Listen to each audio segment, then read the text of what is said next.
etik davranışları vardır.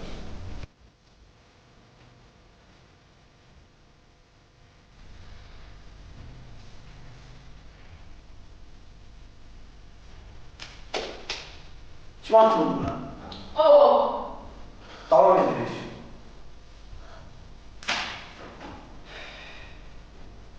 Evet, neymişsən? Görmürsən neyim ya?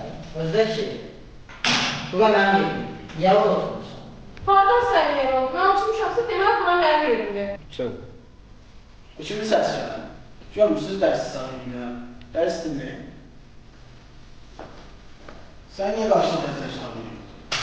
Yerdə qalır. Özümü niyə evdə unutmamışsan bura? Sən valideynlərə danışmaq lazım. A few moments later.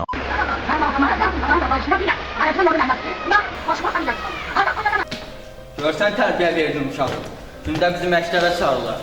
Allah bilir nə üçün çağırdılar. İmkan versən bir tərbiyəsilə məşğul olaq. Ağzımıza açıb bir kəlmə söz danışan kimi ağzımızdan vurursan. Elə bir oğlun ministr balasıdır. Dəhşət diyar var. Uşağın da elə sənə oxşuyur.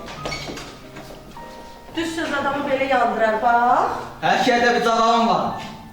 Əziz valideynlər, mən sizi bura övladınız üçün çağırmışam. Amma belə baxıram ki, siz mənə dəstək ola bilməyəcəksiniz.